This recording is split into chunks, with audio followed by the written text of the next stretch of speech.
a quiet forest, as the golden sun dipped below the horizon, a lonely crow sat on a branch, his heart heavy with sorrow. Crow, talking to himself, "Why was I born this way? My feathers are dull, my voice is harsh, and no one admires me. If only I were as beautiful as the peacock, or as graceful as the swan." Below the tree, an old man with wise eyes watches the crow and speaks in a calm voice. Old man gently, "Little one, why do you cry?" Crow sighs, looking down at the old man.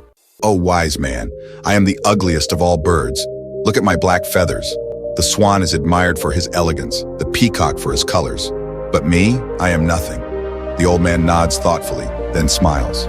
Old man, "Do you truly believe others are happier than you? Why don't you ask them yourself? Go, little crow, find the swan and ask him if he is happy."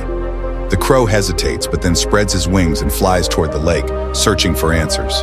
The crow flew to a serene lake where a swan glided effortlessly across the water, its white feathers glowing in the moonlight. Crow whispering in awe, "What beauty! Surely the swan must be the happiest bird in the world." The crow gathers his courage and speaks. Crow politely, "O swan, you are so beautiful, so graceful. Your white feathers shine like the moon. You must be the happiest of all birds." The swan looks up, sighing deeply, and shakes his head. Swan, sadly, "You think I am happy? My white feathers get dirty so easily. I must always stay in clean waters, and I cannot explore the world freely like sparrows or crows. Everyone sees my beauty, but no one understands the burden I carry." Crow, surprised, "I never thought about that. But if you are not happy, then who is? Surely the peacock must be the happiest bird of all." Swan, "Perhaps, why don't you go and ask him?" The crow, eager to find the happiest bird, flaps his wings and heads toward the park where the peacock lives. The crow arrived at a beautiful park where a magnificent peacock stood inside a golden cage. A crowd gathered around, taking pictures, mesmerized by his dazzling feathers. Crow, whispering to himself, "Look at him. Everyone loves him. He must be the happiest bird in the world." The visitors slowly leave, and the peacock sighs deeply, lowering his tail. The crow hops closer and speaks. Crow, gently, "Oh, great peacock, you are admired by all. Surely you must be the happiest of all birds." The peacock looks at the crow and gives a bittersweet smile. Peacock, softly, "Admired? Yes. Happy. Number. Look at this cage, little crow. I cannot fly like you. My feathers are beautiful, but they are a burden. People only love me for my looks, not for who I am. I long for freedom to soar through the sky like you do." The crow's eyes widen in shock. He looks at his own wings and suddenly sees them in a new light.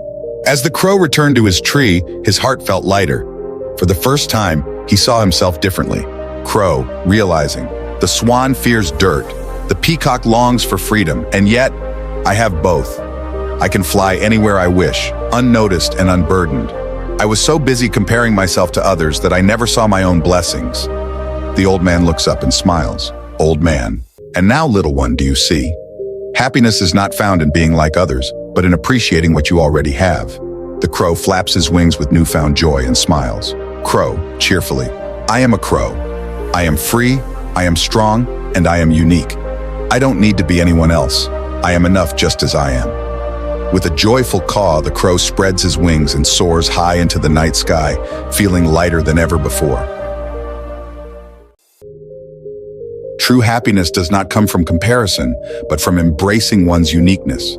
Do not compare yourself to others. Appreciate what you have. You are enough just as you are. Thank you for watching. If you didn't subscribe, please subscribe for more stories like this.